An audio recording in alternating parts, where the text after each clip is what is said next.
The Honourable Nick Goiran. Acting President, the documents that we are considering at the moment are the documents that make up the state budget for the upcoming financial year, and the members of this place have an important role to play in scrutinising that budget and making sure that we ask the government the questions that need to be asked. Now, the contribution that's just been made by the Honourable Peter Collier is compelling with respect to the issues that continue to emerge from the Department of Communities. Now, it may not be evident to the ordinary observer of parliamentary proceedings at the moment, Acting President, but next week the Legislative Council has an extremely important role to perform in the Estimates Week. And that gives the opportunity for any one of the members here, government or otherwise, to ask the department heads and the ministers and the parliamentary secretaries what is going on with respect to their budget and their department. And the Honourable Peter Collier has raised this issue with respect to the Department of Communities repeatedly, month after month after month. And what will be intolerable next week, Acting President, is if the ministers and the parliamentary secretaries, whoever is responsible for answering questions in the Department of Communities and for WA Police, are not ready to answer those questions.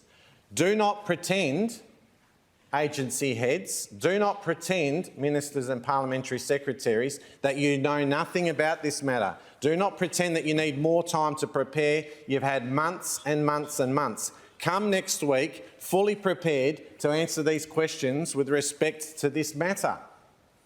It will be only high farce next week if we get the typical responses that we have seen year in, year out from the McGowan Labor government, that they need to take everything on notice.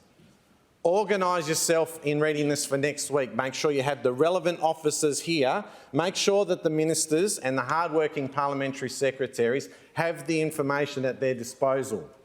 You know how to do it. It's an opportunity for the government next week to demonstrate a level of competence, not a level of incompetence.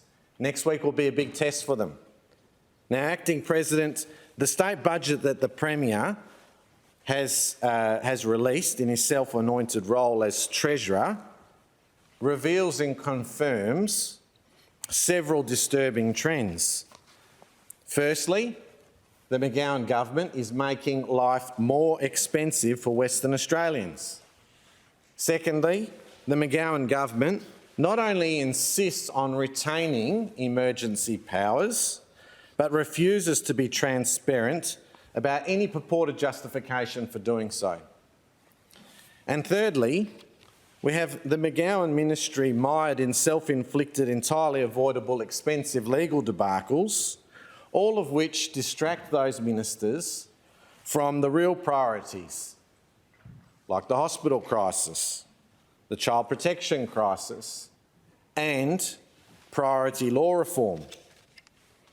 Now, Acting President, what a disappointment it was for Western Australians to hear the Premier, in his self-anointed role as Treasurer, announce this enormous surplus in one breath, only the next moment for us to realise when we scrutinise the budget papers that government charges, electricity bills, licence fees are all rocketing up.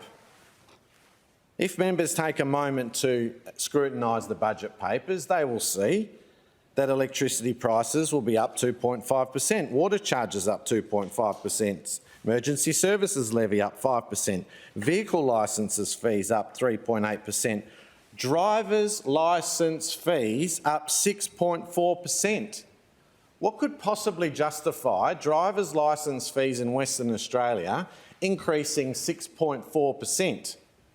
Now, if any member has a constituent family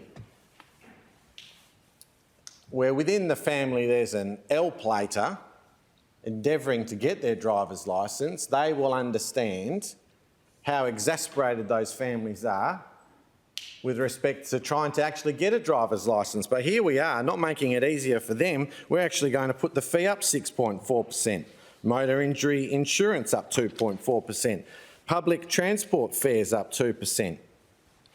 Acting President, it beggars belief that the Premier, when he announced the budget, would try to shield himself from any responsibility and scrutiny in this respect by glossing over it by handing out an electricity credit once again, a $400 household electricity credit. So with one hand, we see him pretending to Western Australians that he's giving them money back, but then when we scrutinise the budget, we realise that indeed he is making life much more expensive for Western Australians and taking no responsibility whatsoever for it. Now, he needs to give an account, Acting President. He's the Premier of Western Australia and he's the person who decided that there wasn't one other Labor member in either House, not one other Labor member who could take on the Treasury portfolio. He needed to do that as well as be the Premier. He needs to be accountable for it. I'm not blaming the members here. They have to put up with this individual who decides to take on all these responsibilities for himself because he can't trust anybody else, apparently. Nobody else can meet his standard. Well, the opposition will make no apology for continuing to ask the questions that need to be asked. Now, meanwhile, Acting President, the budget also reveals and confirms that this government insists, it's like an obsession with this government at the moment, it insists on retaining these emergency powers. Now, that's its choice if it wants to continue to do that. That's those powers that Premier Mark McGowan, the member for Rockingham, when they first came in, he himself said were draconian. Not our words, he said it at the time. At least he was honest at the time. He was probably nervous about the fact that he was having to take on these emergency powers. At one level, I assume at the time, he realised what was at stake. It wasn't something that is ordinarily done. But now we've got a situation where they are retained endlessly. But what makes the whole situation worse, Acting President, is that the government, while it chooses to take that approach, refuses to be transparent about the purported justification for doing so. And I want to draw to members' attention information that has emerged out of the Standing Committee on Estimates and Financial Operations Committee. Now, that particular committee, members will be aware, held a series of hearings earlier this year to deal with the annual reports of various departments. Now, on the 23rd of March this year, the Standing Committee on Estimates and Financial Operations had a hearing with the Department of Health. And as members will be aware, it's customary at those particular hearings for members to ask questions, but it's also not uncommon from time to time for government and for witnesses to request that certain matters be taken on notice. Now, I acknowledge that it is customary. What I'm saying with respect to next week is be prepared. It's one thing for the opposition to ask a question without notice that no one is aware of, a new theme has emerged and the government says, well, look, we need some time to think about that. But if you've got a member like the Honourable Peter Collier who's raised something month after month, don't turn up unprepared. But in this particular instance, Acting President, on the 23rd of March 2022, a question was taken on notice by the government. And the question was, on how many occasions did the Chief Health Officer provide advice to the State Emergency Coordinator regarding extensions of the Emergency Management Act state of emergency?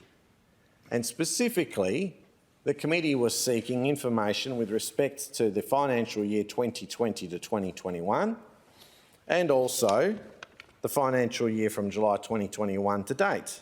And the response came back at some later date, as is customary, and the response was the Chief Health Officer provided advice to the State Emergency Coordination regarding extensions of the Emergency Management Act state of emergency on 26 occasions in the 2020-21 financial year.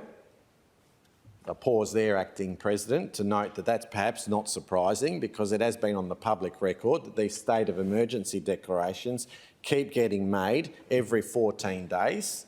So for the entirety of that financial year, it follows that there were 26 occasions where those declarations were being made based upon advice provided by the Chief Health Officer.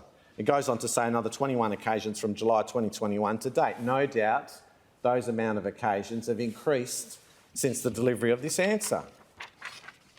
So what we know as a result of that question and answer, Acting President, is that it was routinely the case, and has been routinely the case, that every fortnight the state of emergency declaration gets made. Western Australia, according to the government, is in a state of emergency. They declare that every 14 days. And why do they do that? Apparently, they say, based upon advice from the Chief Health Officer. So the question that then was asked by the committee was, with respect to all the occasions where the Chief Health Officer provided advice to the State Emergency Coordinator regarding extensions of the Emergency Management Act, state of emergency, will that advice be tabled? And response: any request for advice pertaining to a particular extension will be considered on a case-by-case basis. However, there is no current intention to table each instance of advice. Now, Acting President, that is a reprehensible answer by government, particularly when you consider that this is a government and their Premier, their leader, their Treasurer, who promised a gold standard of transparency. This is a Premier who said that these powers were draconian. He was reluctantly taking them on 2 years ago. And he says that it's appropriate to continue to leave Western Australia in a state of emergency because his government's received advice from the Chief Health Officer, but they want to hide the advice. It continues to be the most secretive government since WA Inc. Some would say the most secretive government ever. No wonder. Quote, however, there is no current intention to table each instance of advice. Why not? What is the government hiding? If the government says that it's appropriate for it to continue to have these emergency powers, which could be substituted, according to the Premier's language, as draconian powers, remember that's his language, these draconian powers, if the government wants to retain them, they need to be accountable for it. Show us the advice. Show the people of Western Australia the advice you're relying on that says that here we are on the 14th of June 2022 and we're in a state of emergency. Now, I'd like to ask the Minister for Emergency Services some questions about this, Acting President, because we don't have that many parliamentary sitting weeks at the moment. It's almost a rarity for Parliament to be sitting under the McGowan Labor government. But I received an email, 14th of June, 10:21 a.m, from Executive Government Services saying, quote, hi everyone, just to advise you all, the Honourable Stephen Dawson MLC will be away from Parliament all week and therefore there will not be any answers to new questions without notice relating to his portfolios for the week. So, Acting President, apparently, according to the government, we are in a state of emergency. Apparently, they keep making these 14-day declarations because of advice from the Chief Health Officer, and they won't provide the advice. So who are we to ask our questions to, Acting President? The only person we can ask it to here is the Minister for Emergency Services, but we've been told that he's to be away from Parliament all week. Now, Acting President, there is nothing strange or unconventional for those people who are observing the proceedings. There is nothing strange or unconventional about a minister or a member of Parliament being absent. And I make no comment with respect to the reasons why he is absent. I don't know why the Honourable Stephen Dawson is absent from Parliament, other than he's away on urgent parliamentary business. My point is this, Acting President, someone needs to do his job if he's not here. If he's not here for the entire week, somebody else should be able to respond to these questions. We are in a state of emergency. It amazes me, Acting President, that not that long ago, the former Prime Minister, Scott Morrison, he was blasted in the media. Pardon? Yeah, well, listen to what he's saying. Acting President, despite the unusually childish remark, I must say, by the Honourable Kate Dowse, You are right, honourable member. He is the former Prime Minister, and I realise that you delight in the fact that he's the former Prime Minister. But I'm saying this: the media and anyone who was happy to give him a hard time about the fact that he was supposedly in Hawaii because there were some bushfires, very significant bushfires. He wasn't the person who was declaring a state of emergency at the time, but everyone said that he needed to come back. Fair enough. Well, the same standard should apply with respect to the McGowan Labor government. Well, is it the job of the Emergency Services Minister to deal with the state of emergency, honourable member? I would have thought so. But apparently we can't ask him any questions this week because he is away on urgent parliamentary business. That's fine. He's obviously doing something very important, more important than him being here. And that's his right not to be here this week because he's doing something urgent. But somebody in the McGowan government needs to answer for this. We cannot have this debacle where the government continues to say every fortnight that we are in a state of emergency and that you're relying on the advice of the Chief Health Officer, which you will continue to keep secret. You won't even reveal it to the Standing Committee on Estimates and Financial Operations. And now the one person who's accountable is away on urgent parliamentary business and nobody else can answer questions. I mean, I find it remarkable. I find it absolutely remarkable that the McGowan government is so incompetent that there is no one who could answer any questions without notice relating to his portfolios for this week. Why? How can that be the case? It is a state of emergency. The Minister for Emergency Services should be here. If he's got urgent parliamentary business, that somebody else should be acting in his place. Now, Acting President, I find this all the more remarkable when I then read, and I read some 7 days ago, in fact it's the weekly anniversary of this particular media statement by the Honourable Stephen Dawson entitled "Mission to United States to Promote WA." And in the media release it says Stephen Dawson is on the ground in the United States of America. Now that was, I take it, true and correct as of 7 days ago. I don't know, and it really doesn't matter if the Honourable Stephen Dawson is still in America supposedly promoting WA. I mean, I might just digress for a moment there, Acting President, and wonder, it's an interesting concept that the Minister for Emergency Services would have responsibility to be promoting Western Australia. Just ponder on that for a moment, honourable members. If somebody can provide a rationale for that, I'd be interested to hear it at a later stage. But be that as it may, Acting President, the Minister for Emergency Services, according to this media release, at least last week on the 7th of June, he was on the ground in the United States of America. But we're in a state of emergency here. So who's doing the job? Who's looking after the state of emergency while he is on the ground in the United States of America? No response from the government. No response from the government. Apparently, at the end... Member, the Minister has called a point of order. The Leader of the House on a point of order.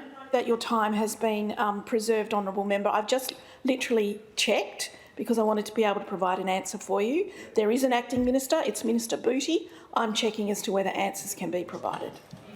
All right. Acting President, that wasn't given to us. I've just said I've just checked. I know that's. I heard what he said. Yeah. Look, Acting President. The Honourable Nick Goiran. Acting President. Charitably, I'll say to the Leader of the House, first of all, thank you for checking that out, because this is a serious issue, and I know you have only checked it because you actually acknowledge that it's a serious issue. And if there's an acting minister, that is good to hear. That is good to. I'll get to that in a moment, honourable member. Don't worry, they're not getting off the hook that easy. But the point is, Acting President, is that I thank the Leader of the House for drawing to members' attention that there is an acting minister. In other words, the Minister for Emergency Services is currently indisposed. Now, I assume that that's because he might still be on the ground in America promoting WA. Perhaps we can have a debate about that on another occasion. But he's got obviously some urgent responsibilities in the United States of America that prevent him from being in Parliament here, and that does happen from time to time. It's up for the general public to determine whether that is appropriate or not. It's not my place to be dealing with that right now. The point being, Acting President, is that apparently the Honourable Tony Booty is standing in the place of the Honourable Stephen Dawson. He's the Acting Emergency Services Minister. Why then are members told that there therefore will not be any answers to new questions without notice relating to his portfolios for this week? Why would that be the case? Are we being told by the McGowan government that an acting minister won't respond to any questions? Now, as the Honourable Peter Collier has just drawn to my attention, meanwhile, the acting minister is apparently unavailable tomorrow. So who's going to answer the questions then?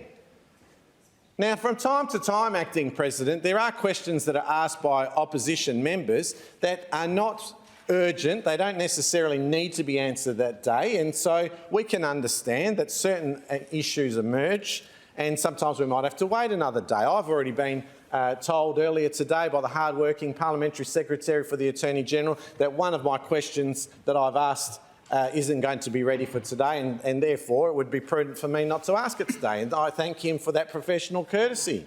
Sometimes these things occur and the opposition is understanding of that.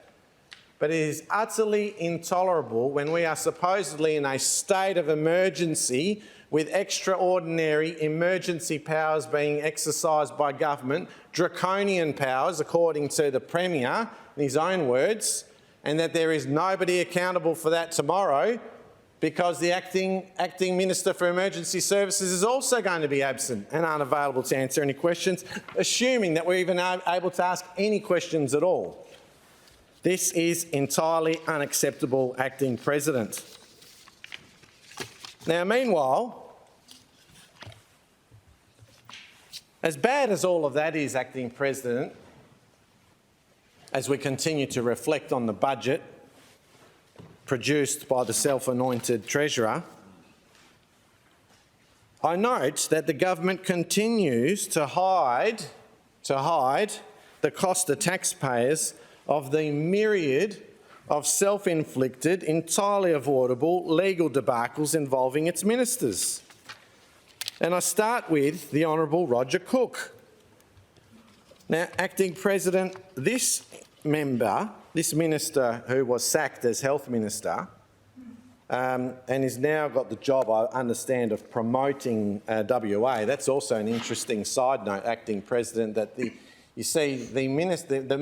honourable member was so incompetent with respect to the health portfolio that the Premier sacked him.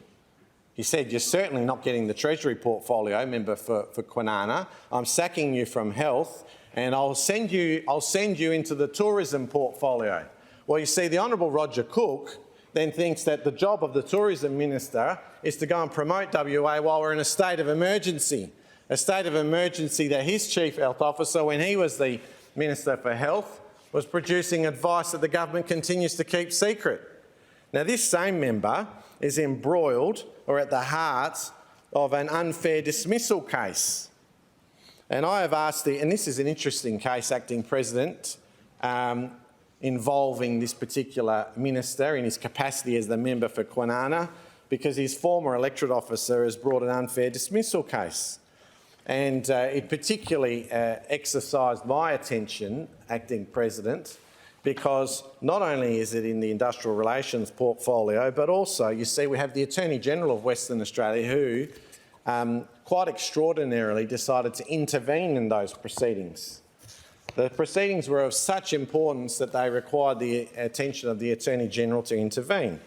Now, I asked the question of the Parliamentary Secretary representing the Attorney-General on the 5th of April this year, how many hours have been recorded by the State Solicitor's Office and the Solicitor-General in relation to the Attorney-General's intervention in PSAB 31 of 2020? What other associated expenditure has been incurred? Is the intervention ongoing? Have any other hours or associated expenditure been recorded or spent by those officers in relation to that unfair dismissal case? If yes to 4, what are the identified hours or sums spent separate to the Attorney-General's intervention? Or in the alternative, the combined total number of recorded hours and expenditure? Now, the response that came back, Acting President, the Honourable Kyle McGinn was standing in for the Parliamentary Secretary representing the Attorney-General at the time, and he said, according to Hansard on the 5th of April this year, the following answer has been provided by the Attorney-General. 1 to 5, this matter remains subject to ongoing litigation. So in other words, a bit like the responses that the Honourable Peter Collier's been getting, the government always just puts up their hand, says that we're not going to tell you any information. And so in my particular portfolios, routinely the government likes to rely on the fact that something is apparently under ongoing litigation. Now, in other words, it's a not very well disguised reference to the sub judice principle, which doesn't apply with respect to the amount of costs or the hours that the State Solicitor's Office have been involved.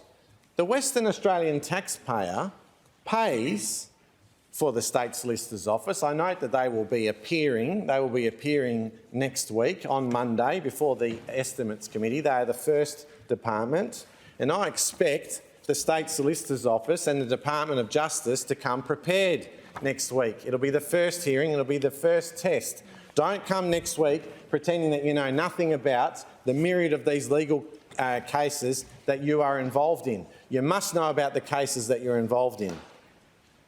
Now, we were simply asking how much time has been spent by these government lawyers in this remarkable case involving the former electorate officer of the member for Kwinana, this unfair dismissal case, but the government won't provide that information. It says it remains subject to ongoing litigation. Now, that was, of course, an entirely unacceptable answer on the 5th of April 2022. No disrespect intended to the Honourable Kyle McGinn, who was simply reading the response provided to him by the Attorney-General. And so I was very grateful that the Leader of the Opposition, the Honourable Mayor Davies, took this up directly with the Attorney-General in Estimates Committee B on the 26th of May this year. And I note, according to the Hansard from the other place, that it records that the Honourable Mayor Davies asked this. She said, under the same total cost of services, there were reports of, I think we have asked questions about this in Parliament, the Attorney-General's intervention in the unfair dismissal case brought by the member for Kwinana's former electorate officer. And how does the Attorney-General respond to that? According to Hansard, he says, sorry. He asks the question, sorry? The member for Kwinana?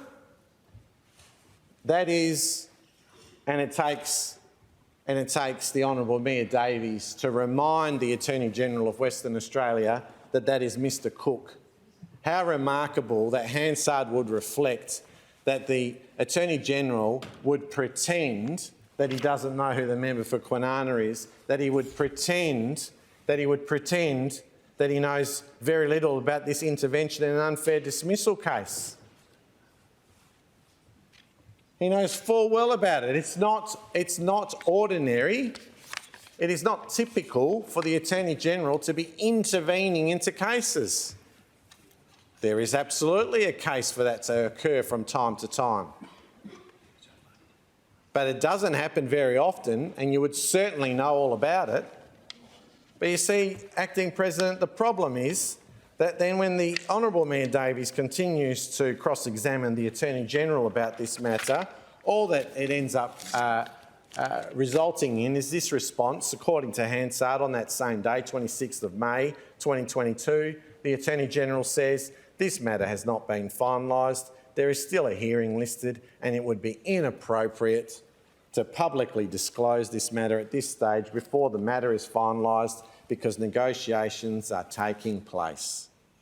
How extraordinary, Acting President. This is the standard of the McGowan government. They say this is gold standard transparency, and they say because there is a matter that is still going to trial, that's going to a hearing, they can't possibly publicly disclose how many hours so far the State Solicitor's Office have spent in this matter. It's a remarkable case, Acting President. You've got a former electorate officer of the member for Kwinana arguing an unfair dismissal case against this giant, which is the government, with its deep, deep pockets, unlimited pockets really, because you see the taxpayer of Western Australia are just there, according to the McGowan government, to be relied upon to continue to fund the defence of these cases.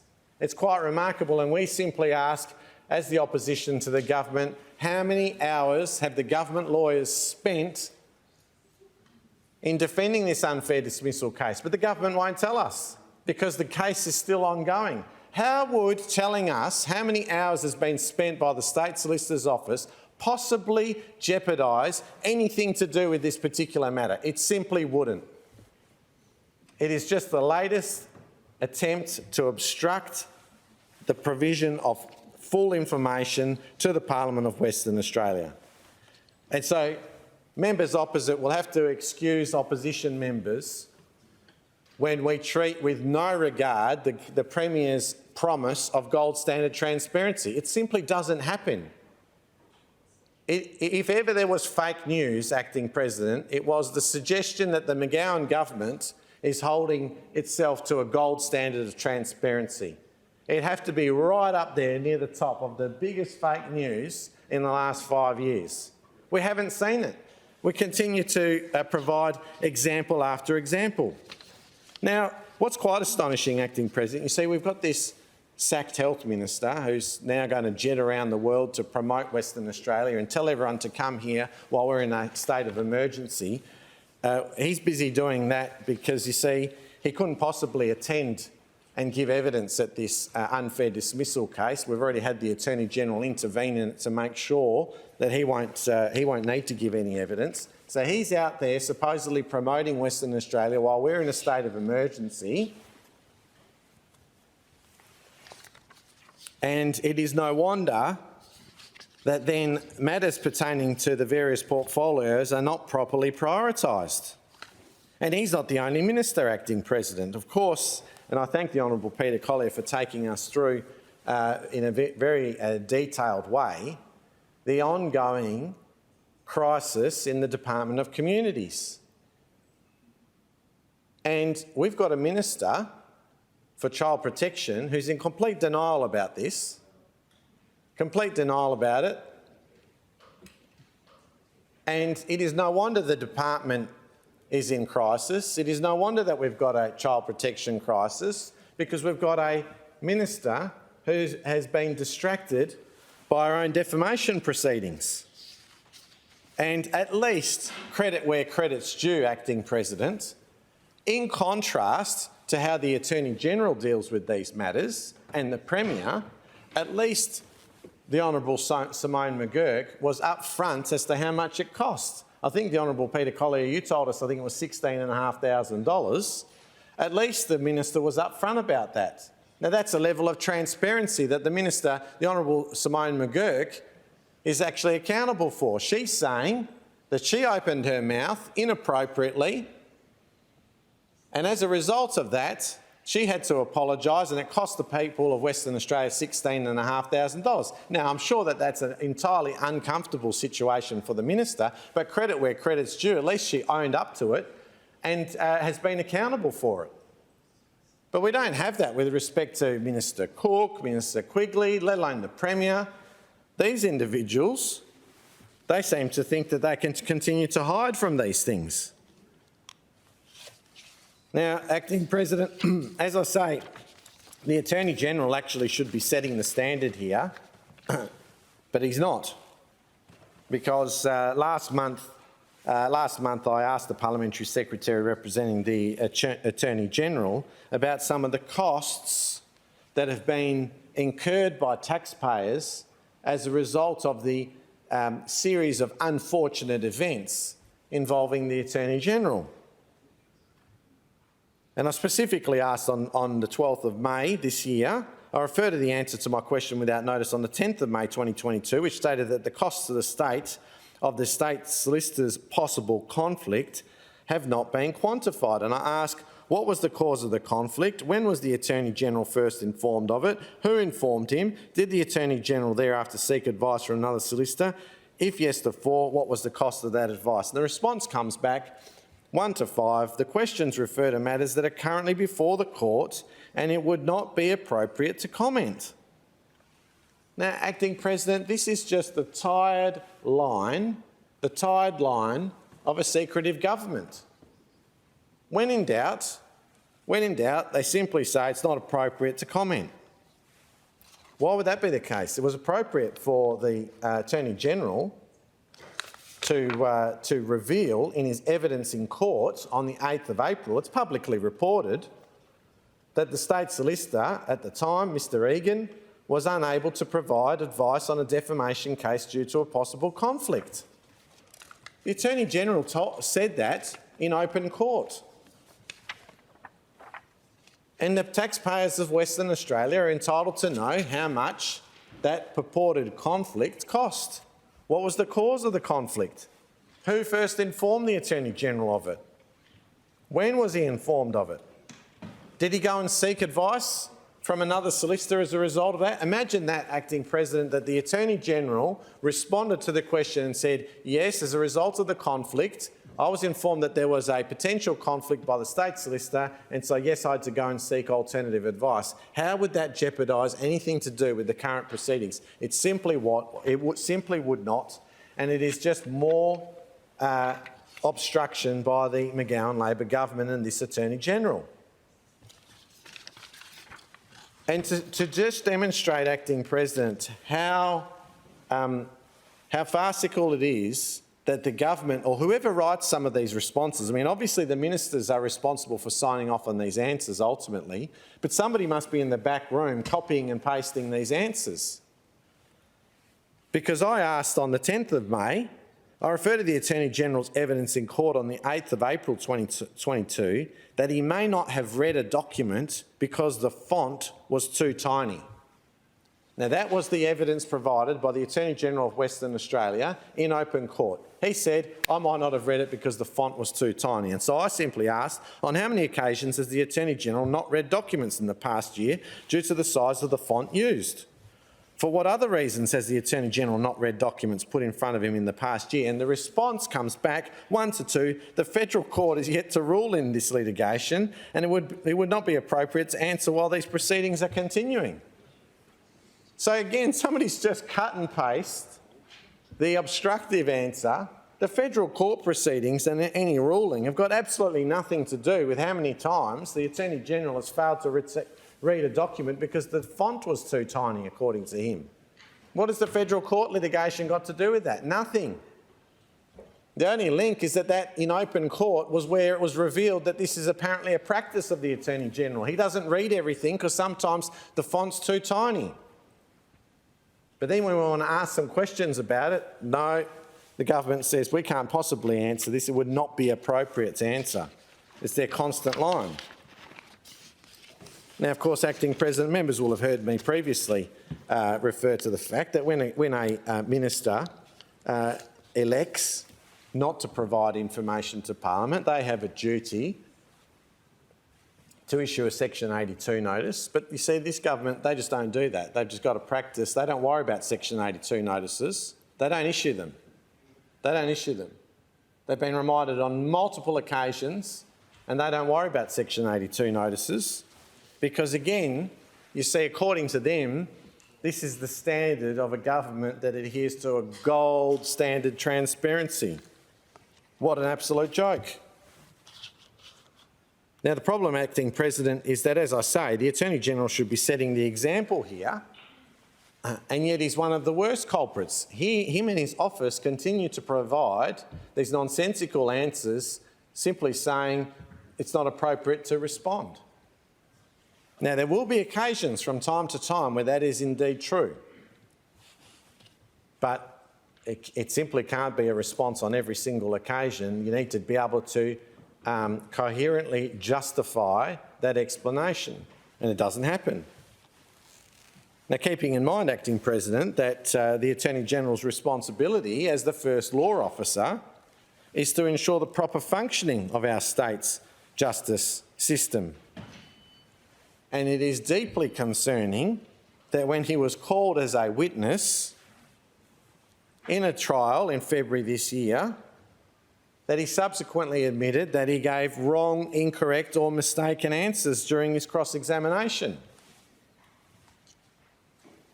So basically, he had so many holes in his story, he needed to go back at the cost of the taxpayer of Western Australia to Sydney to redo his evidence. Now, it's hardly surprising that the lawyers on the other side simply asserted that he should be regarded as unreliable. given that he was attempting to present two different versions to the court. It's an embarrassing situation for the Attorney-General of Western Australia, and it's an entirely avoidable situation. But you see, Acting President, when the Honourable Mayor Davies tried to seek answers from the Attorney-General, and I think she was ably assisted at the time by the member for Roe, Mr Peter Rundle, about this during estimates in the other place on the 26th of May 2022, the Attorney-General simply won't provide a response to that. And again, he will simply rely on the fact that he says it's inappropriate for him to provide any information about costs while the matter is ongoing. And it seems to me, if I can understand the rationale of the Attorney-General as articulated in the Hansard on that day, that he seems to suggest that if the matter is still ongoing, it might jeopardise negotiations if the government were to reveal precisely how much their legal costs are. Now, of course, that makes no sense with respect to the case involving the former electorate officer of the member for Kwinana, because the Attorney-General and the Premier would know, or at the very least ought to know, that it's a no-cost jurisdiction.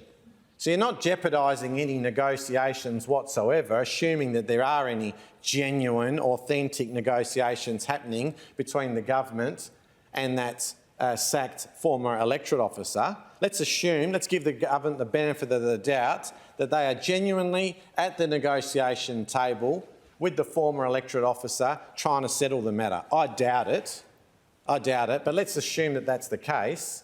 How would the government revealing how much costs, how much time that the State Solicitor's Office has spent on it, jeopardise those negotiations in a no-cost jurisdiction? It simply would not. Now, the Attorney-General, assuming that that is still his argument, would say that that applies with respect to the stoush between a billionaire and the Premier. That somehow revealing his costs, the costs by the taxpayer of Western Australia, would jeopardise those negotiations. I don't get any sense whatsoever, Acting President, that the Premier or the billionaire, Mr Palmer, have got any intention to negotiate. Least of all now that the trial's already happened and we're waiting for a judgment. So there would be no problem whatsoever with the government releasing that information. But as was made evident by the Honourable Mayor Davies and Mr Rundle in the other place during estimates, even if that were true, the Attorney-General should disclose how much did it cost for him to fly back to Sydney a second time. How much did it cost? Now, how could that jeopardise the court proceedings in any way? Why can't you tell us how much it cost for the Attorney-General to jet back over to Sydney to give his evidence a second time? It's not going to jeopardise anything. It might be embarrassing for the government because their Attorney-General, their First Law Officer, gave wrong evidence in court and the taxpayers had to fund a second express jet to get him over to Sydney. That might be embarrassing and it might not be desirable. But just as it wasn't for the Honourable Simone McGurk, at least she was transparent about the outcome. Where's the Attorney-General and where's the Premier in all of this? Missing in action. Missing in action. Now, Acting President, what happens to the justice system when the First Law Officer, the Attorney-General, is regarded as unreliable?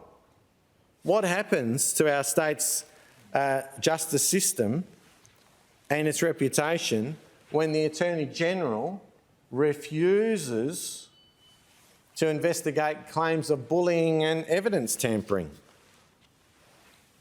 Now, that is a matter that I have raised on multiple occasions with the government. I've already indicated to them previously. There's no chance of me letting it go.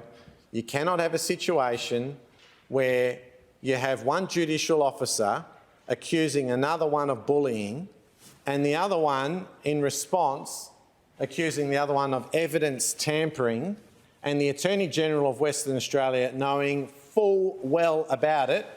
He should have known. It's absolutely clear to me that he knew full well about it long before I raised it, Acting President. It's not that the first time that the Attorney-General knew about the bullying allegations and the evidence tampering allegations was when I raised it in this place. That simply is not true. The Attorney-General knew about it well before my speech in this place. But nevertheless, even if it were true, Acting President, he certainly knows about it now because I've not only done multiple speeches and asked multiple questions about it, and yet there continues to be no action taken by the Attorney-General. Now, the ordinary observer would be, it would be fair for them to conclude that the Attorney-General seems to think that there is no problems with one judicial officer accusing another of evidence tampering. Because if he actually felt strongly about it, he would actually say something about it. He would investigate the matter. Now, maybe it's the case that there was no evidence tampering. Well, let's clear that matter up once and for all, for the sake of the judicial system, to continue to give it the proper standing and regard that we need it to have. It's no light matter to be accusing a judicial officer of tampering with evidence, and yet the Attorney-General does nothing about it. He would prefer that I would stay silent on it. That will never happen until such time as he investigates this matter. He needs to investigate the allegations of bullying. He refuses to do it. Why? Perhaps it's because he's completely distracted by giving wrong evidence in court, having to go jet back over to Sydney and redo his evidence. Perhaps he's distracted because he otherwise prefers to prioritise. He prefers to prioritise intervention on behalf of his friend, his mate, the member for Kwinana, who apparently he forgot who he was recently.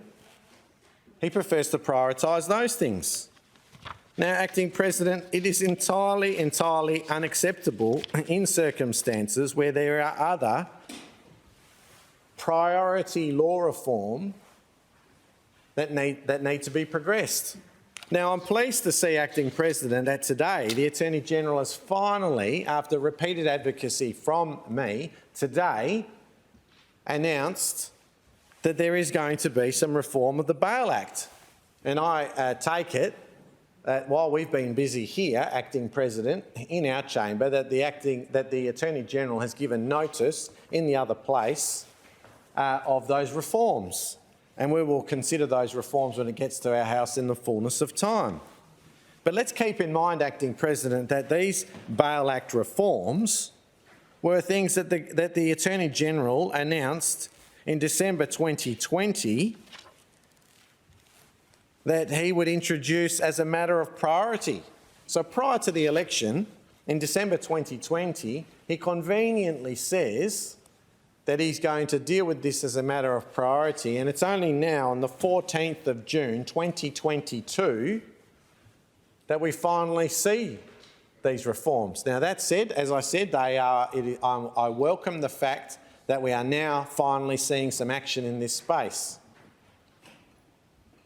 The tragedy that was the death of Annalise Ugal deserved to be treated with priority, and it simply hasn't by the Attorney-General. But I'm glad to see that it is now being progressed. You see, Acting President, the Attorney-General couldn't prioritise these bail reforms after the tragic death of Annalise Ugal because he was too busy dealing with the changes to the Electoral Act, the changes to our electoral laws that the Premier had said, well, we're not on the agenda prior to the election.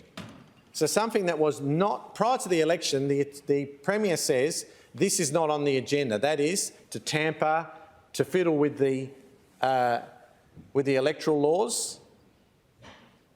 The Premier said that was not on the agenda prior to the election, and yet since then it was the top priority, and it's actually passed.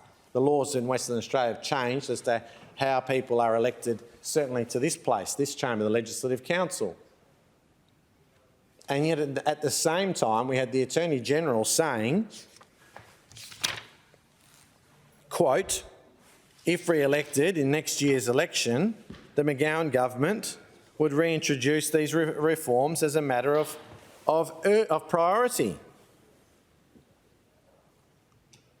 So on one hand, you say it's not on the agenda and you expedite something. On the other hand, when it comes to these important bail reforms, you say that you'll deal with it as a matter of priority, and yet nothing has happened. It's highly offensive to the family of that young person, and I'm glad to see that today we're finally seeing action. It does give me some comfort that repeated advocacy from opposition actually does make a difference.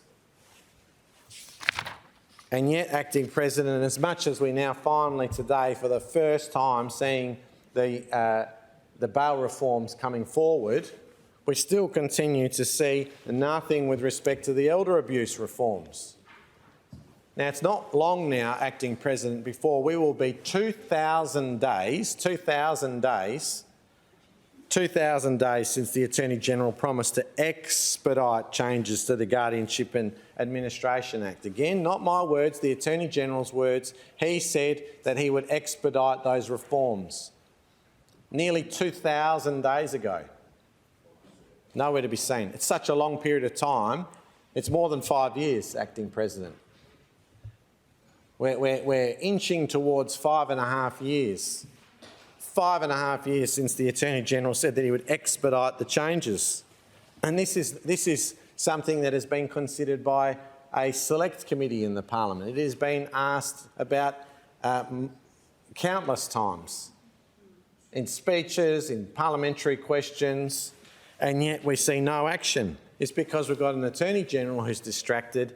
He's proven himself to be unreliable. He's giving wrong information to the court. He's intervening to assist his mates, like the member for Kwinana, not have to give evidence. The priorities are all wrong here, Acting President. And so that's why the opposition makes no apology for continuing to raise these issues time and time again. Now, the last matter I want to deal with, Acting President, relates to the Coroner of Western Australia. Now, keep in mind, Acting President, that the Coroner of Western Australia is paid by the taxpayer of this state, and members will not have yet had an opportunity to read the report that was just tabled earlier today by the Honourable Peter Collier. He tabled report number 86 from the Standing Committee on Estimates and Financial Operations, consideration of 2020-21 annual reports. Now, the title of that particular report might not sound that attractive to ordinary members, but I would encourage them at some point in time to take a very close look at pages 10 and 11 in this report under the heading Provision of Information. And I want to particularly draw to members' attention at this time Finding 1, the State Coroner's decision not to provide evidence directly to the committee delayed the committee's examination of the government's provision and delivery of coronial services. A standing committee of the Parliament has been delayed because of the Coroner of Western Australia. Now, I encourage members to take a look at the correspondence that was exchanged between the committee and the Coroner's Office. It is truly remarkable that the Coroner of Western Australia considers herself utterly immune to any accountability. And what does the Attorney-General do about this? He's silent. He does nothing. We've got huge backlogs in the Coroner's Court. It is appropriate for the opposition to be asking the government and the Coroner about these backlogs. Now, the Coroner might say, look, it's not a matter for me, that's the government's problem. Well, come and appear before the parliamentary committee and tell us that. The Attorney-General might say, we've given the State Coroner heaps of resources. She's simply not using them well enough. Well, then the government needs to provide a witness that can provide that evidence. What is unacceptable is for both the government and the State Coroner to simply have no regard to parliamentary scrutiny. And so I draw to members' attention that the committee made a number of recommendations, the second of which was the Attorney-General advised each head of the respective courts of the guidelines for communications and relationships between the judicial branch and the legislative and executive adopted by the Council of Chief Justices of Australia and New Zealand on the 23rd of April 2014. Somebody has to give an account for what's going on in the Coroner's Court. It's no different, acting President, to the health crisis that we have at the moment, this hospital crisis, and we've got the Premier of Western Australia trying to deflect. He takes no responsibility whatsoever for the fact that St John's ambulances are piled up out the front of hospitals. They can't get the patients out because the hospitals won't accept them, won't admit them. It's a crisis that is causing great stress to Western Australians. The Premier takes no responsibility for that whatsoever, but I'm sure all parliamentary members, all honourable members would agree it is entirely appropriate for the Parliament to be asking questions next week in estimates during the health session with respect to the ambulances, the bed blocking and the hospital crisis. Now, why is it any different when it comes to the Coroner's Office? Why is it okay to leave grieving families with no answers with respect to the Coroner's Office? Someone needs to be accountable for that. And it is truly remarkable that the State Coroner would respond to a parliamentary committee in the way that she has, and I draw to members' attention Appendix 3, specifically page 20, and you'll see there that the State Coroner on the 10th of March 2022 says, and I quote, "I have reflected upon my acceptance of the committee's invitation and determined to respectfully withdraw that acceptance in order to preserve my judicial independence." The State Coroner refused to attend before the Standing Committee on Estimates and Financial Operations. Now, as the Attorney-General, is the government going to do anything about that? Might it be an opportunity for some cool, calm conversations behind closed doors to restore the relationship so that our system is truly working as it ought to do? That each of the arms are able to keep each other to account. The State Coroner can't expect the Western Australian taxpayer to continue to fund her salary and take no responsibility whatsoever. Now, I can well understand that the State Coroner might not think it is appropriate to be taking questions with respect to ongoing inquiries or ongoing or active inquests. I've got no problems with that whatsoever. But in terms of the running of the office and the backlogs and the resourcing and so forth, my word, somebody needs to be accountable for that. And it's no good that between the executive and the judiciary, they keep trying to point fingers at each other. And I draw in particular to members' attention the letter that was sent by the Honourable Peter Collier, the Chair of the Committee, on the 24th of March 2022, back to the State Coroner. And in effect, what he has said there in that letter is he has said to encourage the State Coroner to reconsider her decision, come before the committee, and he has telegraphed to her some of the questions that the committee would intend to ask. You'll see, members, on pages 22 through to 26, a range of topics: general operations, staffing, administrative findings, inquests, Department of Health progress reports for health-related coronial recommendations, inquests into the 13 deaths of children and young people in the Kimberley region, magistrate coroners, 2012 WA Law Reform Commission review of coronial practice, Project 100, police who are coroners investigators, the coroner's death prevention role, babies born alive, 2021 Statutory Review of the Coroners Act 1996, coronial counselling service functions, key efficiency indicator, complaints and the complaints process. Now, I've lost count how many of those topics there are, but they did sum to some 36 questions that the committee was telegraphing to the State Coroner, and yet the State Coroner still wrote back on the 31st of March and said that she still was respectfully declined. Not even to provide a written answer, not to attend, not to provide a written answer, no accountability whatsoever. And this is what occurs, Acting President, when you have an unreliable Attorney-General. A person who gives wrong evidence in the court has to jet back over to Sydney at the cost of the taxpayer of Western Australia, meanwhile continues not to tell us how much all of that costs and pretends to hide behind this defence of it would not be appropriate to provide this information, just like the Premier continues to hide behind this. It's absolutely outrageous, Acting President. Next week, I expect the government and its agency heads to be prepared. Be prepared for questions in respect to all of these matters, because you can always guarantee the opposition won't hesitate to ask these questions.